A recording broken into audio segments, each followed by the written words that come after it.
Mana mungkin pada musim dingin, bulan Desember, domba-domba digembalakan di padang pada waktu malam hari. Nah, pandangan-pandangan inilah yang kemudian selalu didengung-dengungkan oleh sekte-sekte Kristen Asbak. Asbak itu asal beda dengan ajaran Katolik.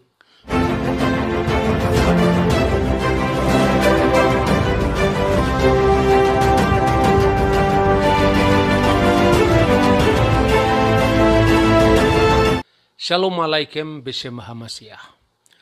Ada akibat yang tidak disadari oleh banyak orang Kristen. Peristiwa pasca tahun 1743 ketika seorang teolog Jerman yang bernama Paul Ernst Jablonski membuat teori bahwa Natal 25 Desember itu jiplakan dari Natalis Sol Invicti, perayaan Dewa Matahari yang tak terkalahkan. Apa dampaknya? Luar biasa. Gereja dilanda oleh skeptisisme terhadap historisitas Natal. Gara-gara teori yang tanpa bukti. Kenapa saya katakan tanpa bukti? Tak sepotong pun data kuno yang menyebut tentang Natal 25 Desember adalah perayaan Sol Invicti, Dewa Matahari yang tak terkalahkan. Sementara itu, sebagaimana setiap kali saya presentasikan gagasan-gagasan saya, yang sebetulnya hanya mewakili suara yang selama ini diam. Ketika gereja dihantam dengan skeptisisme yang nyaris meluluh lantakkan sendi-sendi keimanan kita. Saya selalu mengemukakan bukti-bukti sejarah dengan dokumen yang rata-rata mungkin juga tidak banyak diakses oleh para penganut teori Natal 25 Desember Dewa Matahari tadi.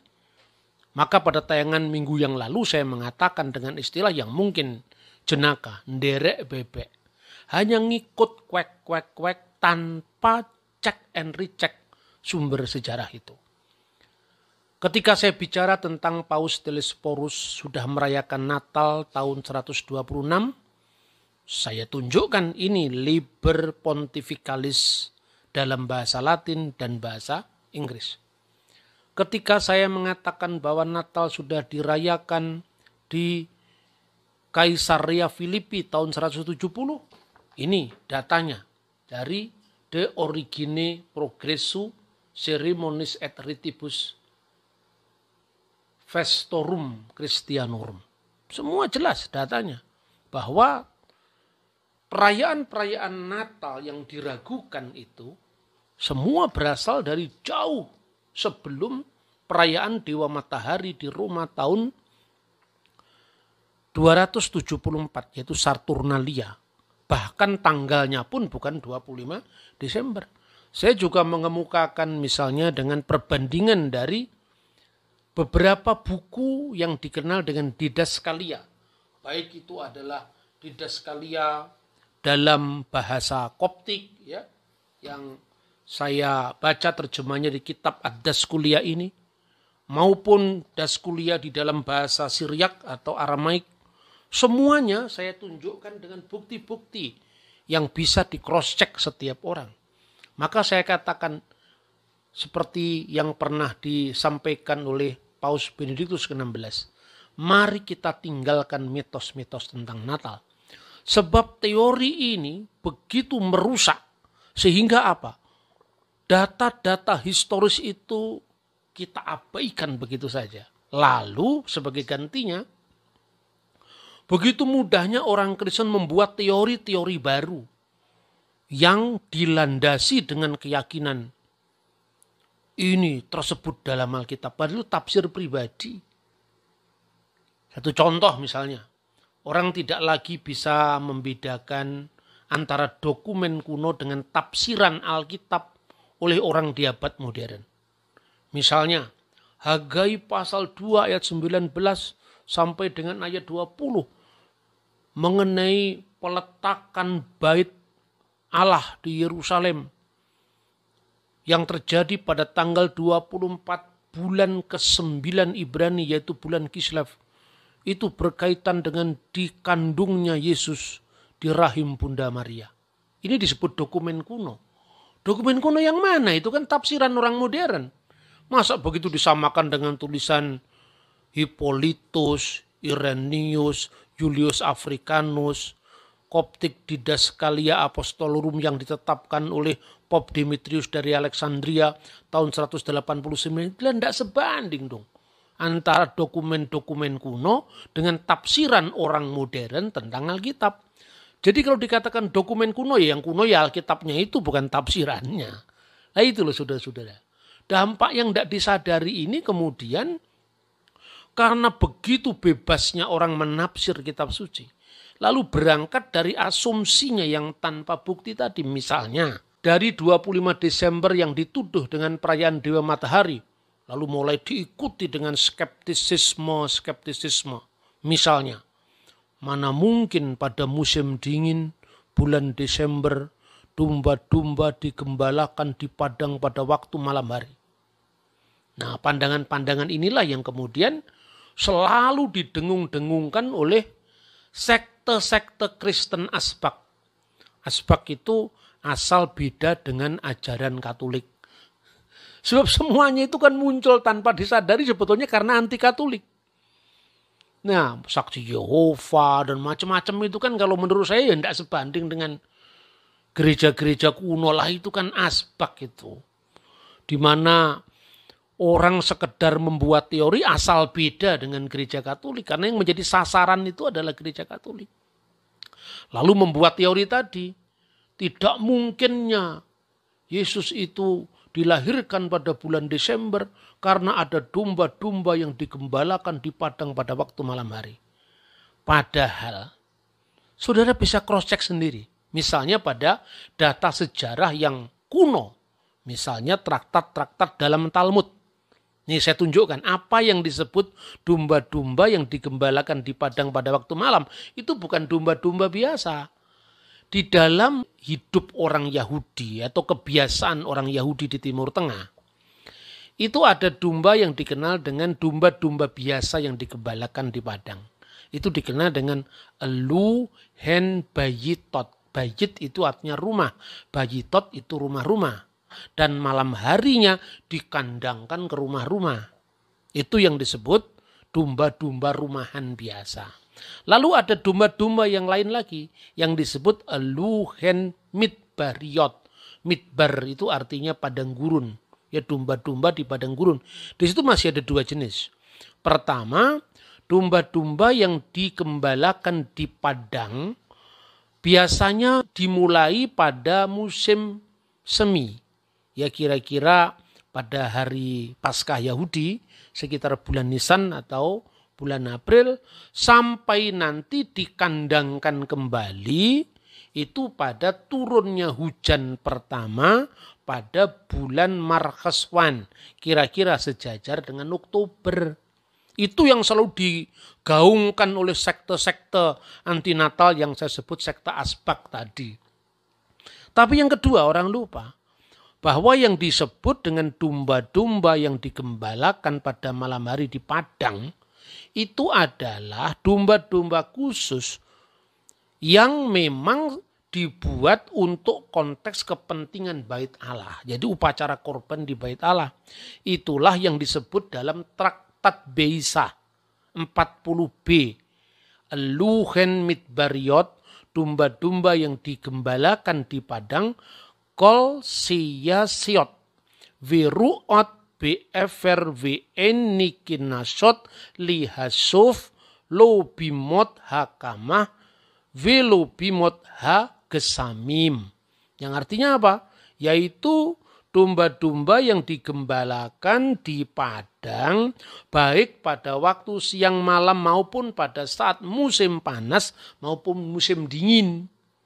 Nah, domba-domba ini di mana diletakkan? Antara kota Yerusalem, menuju ke Migdal Eder.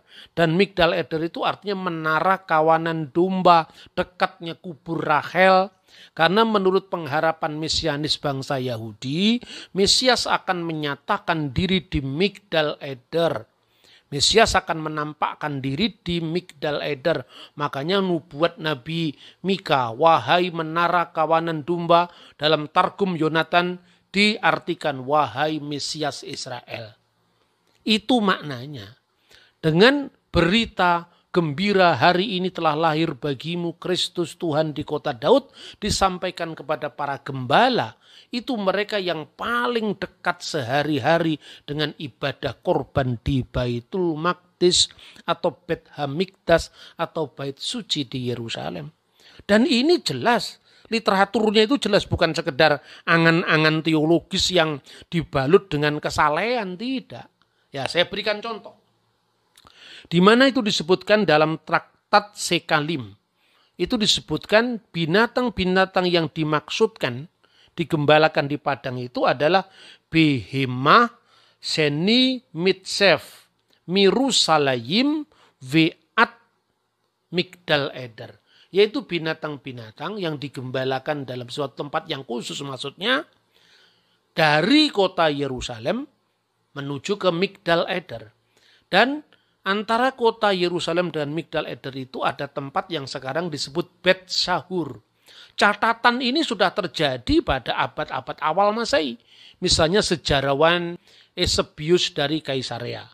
Dia mengunjungi kota Bethlehem dan mengatakan itu Migdal Eder, tempat Mesias menyatakan diri. Dan kemudian setelah gereja mendapatkan kebebasan beragama, maka mulailah dibangun situs-situs bersejarah di Padang Gembala. Pertama didirikan oleh gereja Yunani, Bizantium Ortodok. Kemudian pada zaman modern ini oleh Antonio Barluzzi, seorang arsitek yang terkenal di Italia, di atas reruntuhan kuno itulah dibangun gereja Padang Gembala yang dulu dikenal sejak zamannya Eusebius dari Kaisarea. Ini faktanya. Lalu pertanyaannya, mungkinkah pada bulan Desember itu yang biasanya turun salju sebentar-sebentar? Di Israel Utara, misalnya di Hermon, itu biasanya memang tahunan turun salju. Tetapi Bethlehem itu adalah wilayah yang cukup hangat, ya. Bukan wilayah pegunungan, tapi wilayah padang gurun. Jadi kita melihat bahwa wilayah utara itu wilayah yang bersalju, mungkin salju tahunan. Tetapi Bethlehem itu adalah wilayah padang gurun, di mana suhunya rata-rata antara 5,5 derajat Celcius sampai 13-an derajat Celcius. Dan itu masih hangat. Maka bukan setiap tahun turun salju itu pandangan yang salah.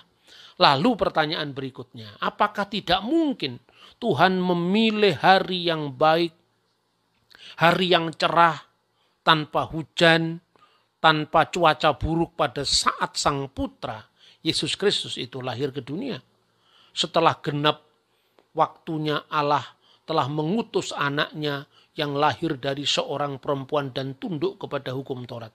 Ini ada waktu yang memang khusus diberikan Tuhan. Dan waktu-waktu seperti ini berkaitan dengan munculnya, tampilnya tokoh-tokoh besar dalam kehidupan bangsa Yahudi. Misalnya ya, saya berikan contoh. Hanukah. Hanukah itu adalah perayaan penahbisan bait Allah. Dan itu dilakukan sejak masa Makabi. Bait Allah atau Baitul Maqdis pernah dinajiskan luar biasa oleh Raja Syria Antiochus Epiphanes. Tanggal 25 bulan Kislev tahun 164 sebelum Masehi. Makabi dan saudara-saudaranya membebaskan Baitul Maqdis dari pelecehan yang dilakukan oleh Antiochus Epiphanes dengan memasang patung-patung bangsa Yunani. Nah, makanya sejak saat itu diperingati perayaan penahbisan Baitul Maqdis, perayaan penahbisan Bait Suci, di dalam bahasa Ibrani disebut Hanukah. Nah, satu peristiwa yang menarik pada perayaan Hanukah itu selalu orang Yahudi merayakan dengan kaki dian yang bercabang 9. Menggambarkan apa itu? Suatu peristiwa ketika penyucian kembali bait Allah, bejana-bejana yang sudah dipersembahkan kepada berhala dibuang, lalu yang baru-baru itu kemudian dipasang kembali untuk melakukan penahbisan selama 8 hari 8 malam. Minyak zaitun hanya tersisa untuk 1 hari 1 malam saja, tapi karena the miracle of Hanukkah, maka itu bisa berlangsung sampai 8 hari 8 malam perayaan. Maka itulah mereka melakukan refleksi teologis. Pasti ada cahaya di atas cahaya yang menyalakan ke-8 kaki dian tadi. Itulah yang disebut Syamas. Makanya ada menorah kaki dian bercabang 7, ada Hanukiah kaki dian bercabang 9 yang khusus untuk merayakan Hanukkah.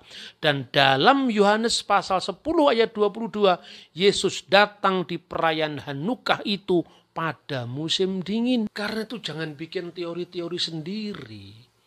Mengait-ngaitkan misalnya Hagai pasal 2 ayat 19 dengan 20 tentang peletakan dasar bait suci di Yerusalem dikaitkan secara alegoris dengan mulai dikandungnya benih Yesus di rahimnya Maria tanggal 24 bulan ke-9 Ibrani yang kira-kira bertepatan dengan 25 Desember, lalu dihitung 9 bulan setelah itu akan jatuh di bulan Tisri, lalu dikait-kaitkan Yesus lahir pada hari raya Pondok Daun. Ini kan tafsiran modern. Lalu dari mana dokumennya? Dukungan dokumen dari abad kedua, ketiga, keempat tidak ada sama sekali.